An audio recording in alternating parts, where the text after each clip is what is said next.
सदिश 5i cap minus जे cap plus 2 cap के अनुदिश मात्रक सदिश ज्ञात कीजिए जिसका परिमाण 8 है। सदिश ज्ञात करना है, परिमाण 8 है।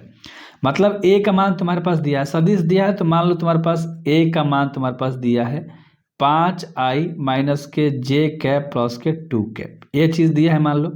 परिमाण निकालना है, ठीक है। हम क्या करेंगे, ए कैप लिख के देखो क्या होता है, ए सदिश बराबर क्या होता है, मोड ऑफ ए सदिश। मोड ऑफ ए सदिश को क्या कहते हैं हम लोग, परिमाण कहते हैं मेरे भाई। मोड बोला नहीं जाता वैसे वेक्टर में, इसको परिमाण बोलोगे। तो सबसे पहले तुम्हें क्या चाहिए, परिमाण चाहिए। परिमाण निकालने का एक सूत्र होता है, ए जो भी दिया है ना उसको रूट के अंदर करके, ध्यान से समझना मेरे भाई, ठीक है। कंफ्यूज में मत होना, सबको क्या करते हैं हम लोग, स्क्वायर निकाल देते हैं, ठीक है। मान लो हम लोग ए का परिमाण निकाल रहे हैं, तो सबसे पहले क्या है, 5 है तो 5 का स्क्वायर कर देंगे, प्लस उसके बाद क्या है, माइनस में 1 है तो माइनस 1 का स्क्वायर कर देंगे। अरे यार जे के आगे पीछे कोई संख्या नहीं तो 1 मान लो। प्लस में 2 है तो प्लस में 2 का स्क्वायर कर देंगे और सबको किस में डाल देंगे, रूट में। एक परिमाण निकाल रहे हैं, ध्यान से समझ लेना।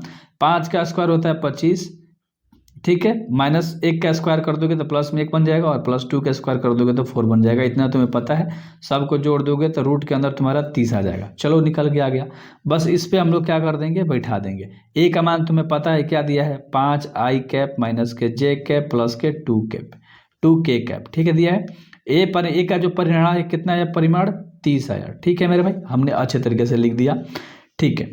अब हमें क्या करना है, ध्यान से समझो। ये दो चीज़ें हम लोगों ने लिख दिया, लेकिन कह रहा है कि 8 इकाई है। 8 इकाई है मतलब क्या है, यहाँ पर 8 से गुणा हो जाएगा, ठीक है, कोई दिक्कत नहीं। तो यहाँ 8 लिखो, अंदर क्या कर दोगे, 5i कैप माइनस के जे कैप प्लस के 2k कैप, ठीक है। और बाटा में क्या कर दोगे, रूट का 30 है तो बाटा में रूट का हम लोगों ने 30 लिख दिया, ठीक है।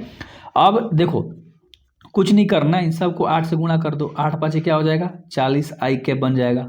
8 में 1 से गुणा कर दोगे तो माइनस में 8j कैप बन जाएगा और 8 में 2 का गुणा कर दोगे 16k कैप बन जाएगा और बाटा में तुम्हारा क्या है, रूट का 30 है, ठीक है। कोई दिक्कत वाली बात नहीं है। और ये तुम्हारा क्या हो गया मेरे भाई, आंसर हो गया। आई होप समझ में आ गया होगा।